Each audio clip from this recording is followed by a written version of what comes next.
Merci, Monsieur le Président. Merci, honorable assesseur, de nous avoir permis de répliquer dans ce dossier. Monsieur le Président, je vais répliquer sur quelques points, notamment des points de droit. C'est ce qui nous intéresse. Et Monsieur le Président, nous, partis civils, allons continuer, professionnels des partis civils, à nous exprimer avec respect, avec courtoisie, Monsieur le Président. C'est ce que nous avons appris en déontologie. Même si nous ne sommes pas d'accord avec le contradicteur ou l'adversaire, mais Monsieur le Président, nous devons nous exprimer dans la courtoisie. Et donc nous allons continuer dans ce sens, puisque nous avons essuyé beaucoup d'écarts de langage. Monsieur le Président, nous avons ici, lors des plaidoiries de la défense, entendu qu'il a été soulevé l'irrecevabilité de certaines parties civiles, notamment celles qui ont déclaré leur constitution à l'audience ici. Monsieur le Président, notamment la défense du colonel Thiegoro a invoqué l'article 6 du Code de procédure pénale et a invoqué donc l'irrecevabilité de ces parties civiles au motif pris de ce que ces parties civiles se seraient constituées à l'audience ici après 10 ans. Et, Monsieur le Président, je m'en vais rapidement lire cette disposition qui a été très mal interprétée par cette défense du colonel Thiegoro.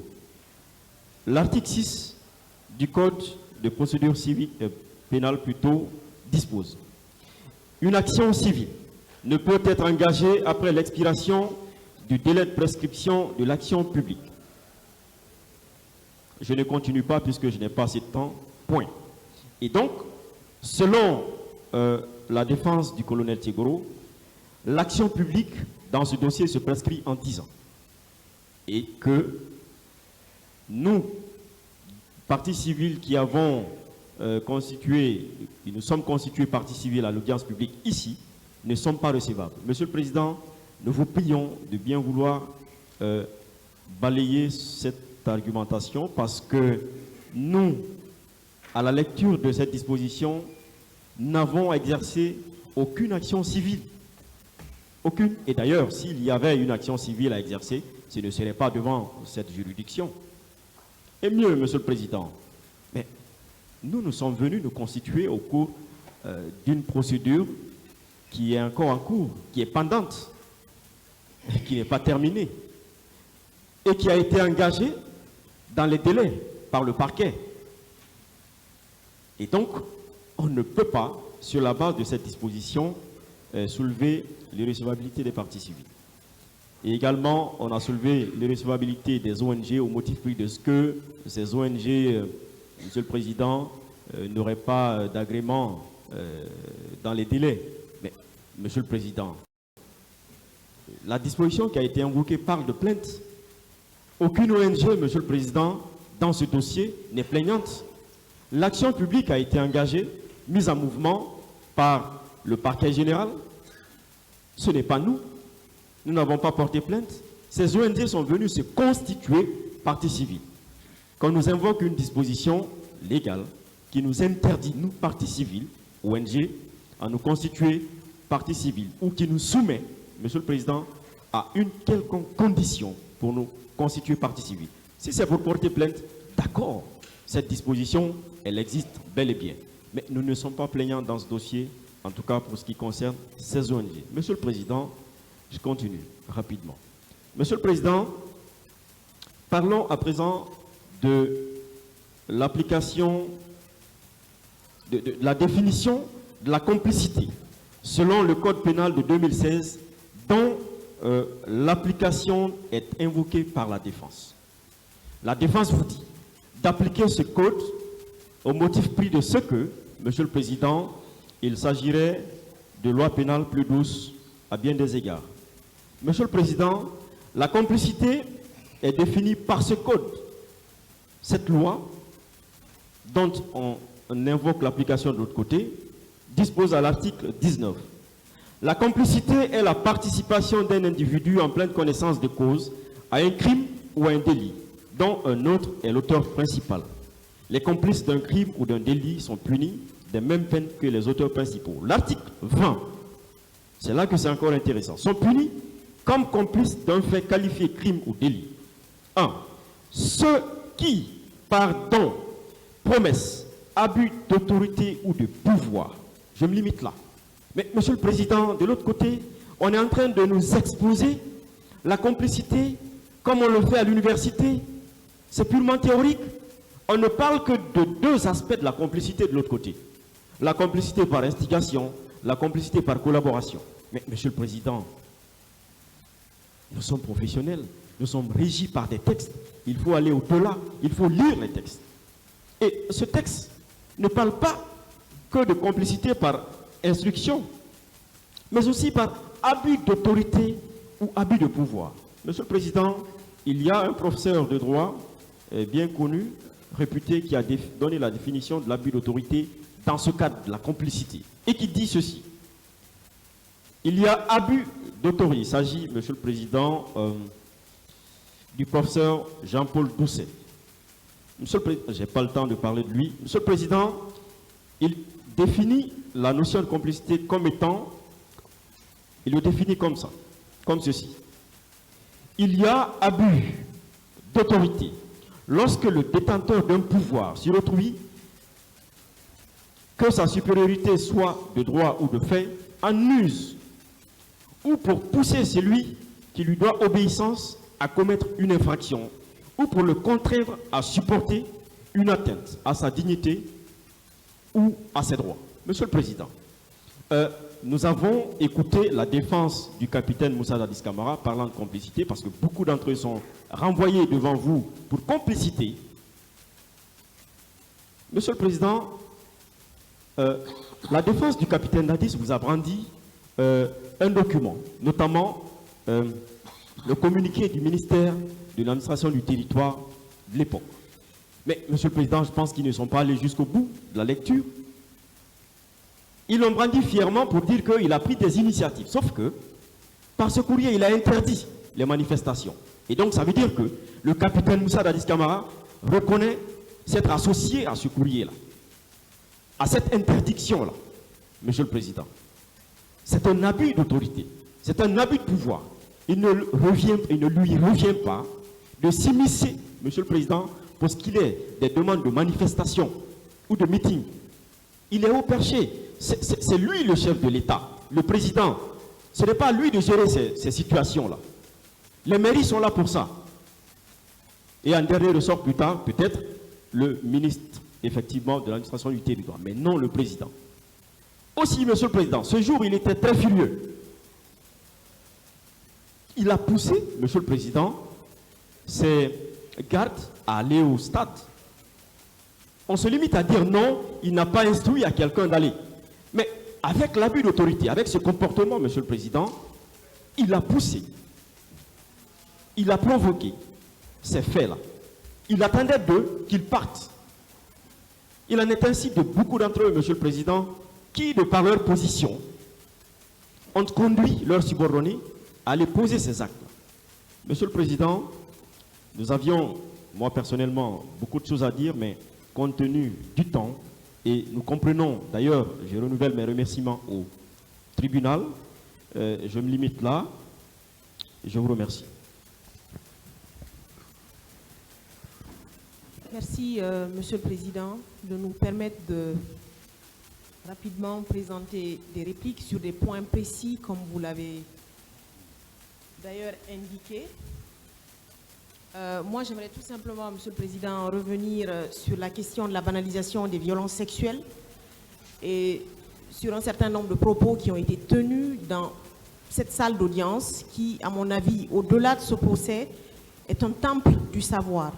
Temple du savoir parce que le monde entier nous regarde. Temple du savoir parce que tout ce que nous faisons aujourd'hui va certainement susciter des vocations demain. Et nous l'espérons. pour les générations futures, parce que la justice a un rôle central dans le développement d'un pays. C'est pour cette raison, Monsieur le Président, que nous nous inscrivons, en tout cas nous nous portons totalement en faux contre le fait de dire que des femmes, ou en tout cas des victimes de violences sexuelles d'une façon générale, ne peuvent pas être porteurs de VIH au bout de quelques jours après une violation ou une agression sexuelle. Monsieur le Président, dans le monde aujourd'hui, il existe ce qu'on appelle un protocole de prise en charge médicale, qui en fait est un protocole que l'on appelle holistique. Holistique dans la mesure où il tient compte des plaies, ou en tout cas de l'aspect physique de la personne qui est en face du médecin, mais il tient compte également de l'aspect psychologique. Et l'aspect physique ne se limite pas simplement aux blessures que la personne a. L'aspect psychologique vient en renfort du traumatisme que la victime peut avoir subi. Mais au-delà de tout ça, Monsieur le Président, aujourd'hui, sur le plan international, dans tous les pays au monde, vous avez ce qu'on appelle un protocole qui permet à la victime, chaque fois qu'elle est devant un médecin, la première chose à faire est de lui administrer des antirétroviraux. On appelle ça des ARV. Les ARV sont des médicaments que l'on prend pour éviter une infection sexuellement transmissible. Et ça, c'est pas de la rigolade, c'est pas du jeu. On ne le dit pas ici dans cette salle d'audience parce qu'on a envie de plaire à des gens ou parce qu'on a envie d'être pris en mal dans la souffrance des victimes. On le dit simplement parce que sur le plan scientifique, c'est une réalité. L'autre chose, Monsieur le Président, parce que j'ai pas envie d'être long, c'est qu'il a été dit dans cette salle d'audience qu'il existerait des statistiques qui vous disent que des filles guinéennes ne seraient pas vierges à près de 13 ans. Et nous pensons que ces propos sont des propos qui sont d'une perversité intellectuelle. Perversité intellectuelle parce que, tout simplement, on ne peut pas, de toute façon, donner de la valeur à un individu par rapport à son statut de virginité ou pas, mais on ne peut pas parler de ça dans l'ensemble de la population guinéenne de cette façon-là, dans cette salle d'audience. Ce n'est pas acceptable. On a également relevé, Monsieur le Président, qu'on nous a dit ici que certaines femmes n'ont pas subi de viol parce qu'elles avaient un certain âge. Monsieur le Président, aujourd'hui, la Guinée, vous prenez les jurisprudences même de nos juridictions au fin fond du pays, vous vous rendrez compte que des femmes d'un certain âge subissent des agressions sexuelles. Et ça, je pense que vous, en tant que magistrat aguerri, nous n'avons pas besoin de venir vous brandir des statistiques par rapport à ça. Et nous vous demandons, Monsieur le Président, tout simplement de tenir compte de cela, que ces victimes de violences sexuelles ont besoin de prise en charge médicale, elles ont besoin de prise en charge psychologique, et on appelle ça d'ailleurs une prise en charge psychosociale, parce qu'elles vivent avec un traumatisme et elles vivent dans la peur. Vous vous rappelleriez, Monsieur le Président, que devant votre juridiction ici, une des victimes vous a dit qu'elle a eu un accident parce qu'elle avait quitté la Guinée, elle était allée dans un autre pays, simplement parce qu'elle avait vu des hommes habillés en tenue de policiers. Elle a eu une fracture ouverte et il lui a fallu plus d'1 an pour guérir de cette souffrance. Parce que ça, c'est le traumatisme qu'elle a subi. Donc, Monsieur le Président, nous nous arrêtons là et nous espérons tout simplement que tout ce que nous avons développé ici vous servira de lumière lorsque vous allez entrer dans le secret de vos délibérations.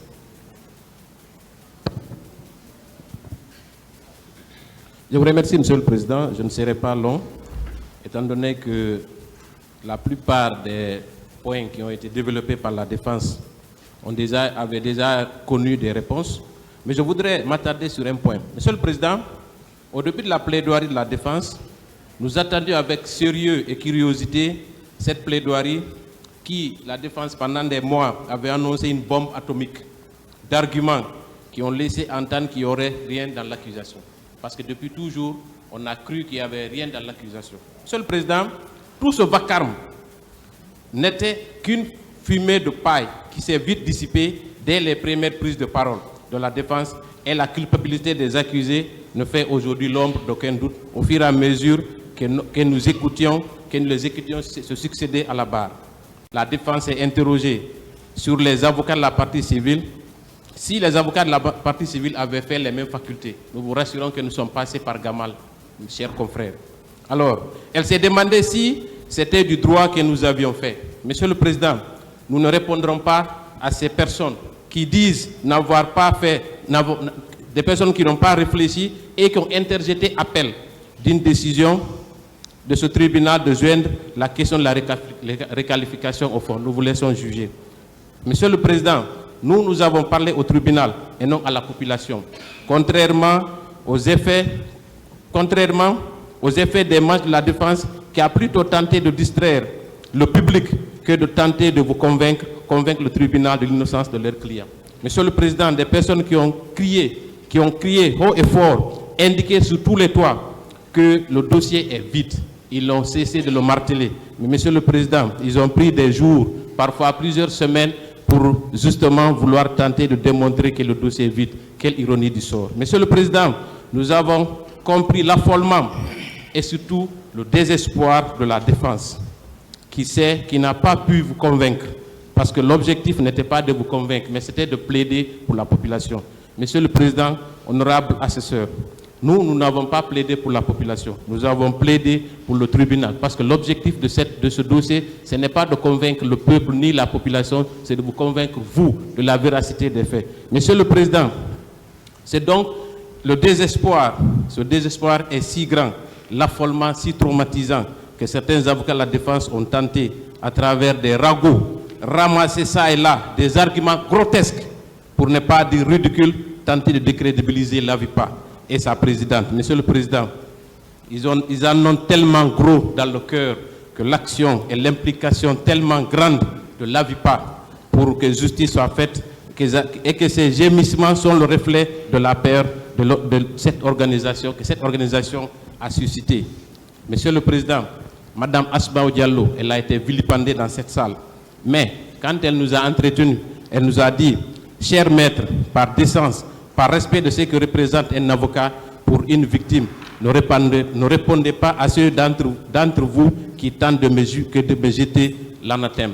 Je ne suis rien, c'est la cause que nous défendons qui est importante. Ne perdez pas votre temps à répondre à des attaques en dessous de la ceinture. Le silence est la réponse et l'élégance et face à l'inégalance et à l'impertinence, Monsieur le Président. Cependant, il convient de rappeler que depuis des années, AVIPA se bat, AVIPA est respecté. Les institutions qui lui ont apporté de l'aide n'ont jamais dit que le financement qui avait été détourné. Et c'est assez dommage que ces ragots-là soient portés devant ce tribunal lors d'une plaidoirie pour prétendre que cette association a détourné des fonds des victimes. Monsieur le Président, ces financements ont été obtenus par l'Union européenne qui a dépêché des contrôleurs financiers qui prouvent aujourd'hui que tout le financement qui a été obtenu par cette femme et tous ces financements-là ont été gérés conformément à ce qui avait été recommandé. Monsieur le Président, l'avocat doit demeurer digne, quelle que soit la détresse de son client ou la cause qu'il défend. C'est aussi ça l'avocat, Monsieur le Président. C'est pourquoi nous ne répondrons pas à tout ce qui a été dit dans cette salle.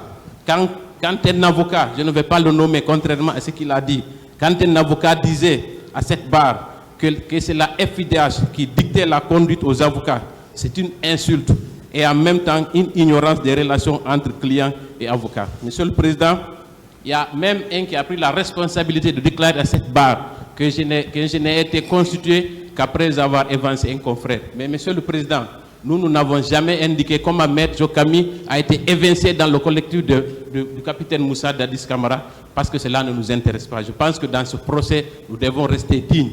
Il y a même une photo qui avait été publiée, un post indiquant que seuls ceux qui sont sur cette liste devaient parler au nom du capitaine Dadis. Nous, ça ne nous intéresse pas. Raison pour laquelle, Monsieur le Président, je ne vais pas continuer, mais je tenais absolument à l'indiquer que depuis que cette affaire, que j'ai été consulté dans cette affaire, il y a des centaines de PV qui sont dans ce dossier qui indiquent clairement que ce n'est pas parce que quelqu'un a été évincé que j'ai été consulté dans cette affaire. Raison pour laquelle je ne vais pas continuer dans cette démarche. Monsieur le Président, les relations entre clients et avocats relèvent d'un compromis. C'est pourquoi des attaques en dessous de la ceinture ne nous intéressent pas. Monsieur le Président, sur ce, je voudrais vous remercier d'avoir accepté de nous écouter sur ces questions. Et je vous prie très respectueusement de prendre en compte toutes les plaidoiries, tous les arguments que nous avons développés dans cette affaire et comprendre que le monde vous écoute, les parties civiles comptent sur vous et nous vous demandons de rendre justice. Je vous remercie.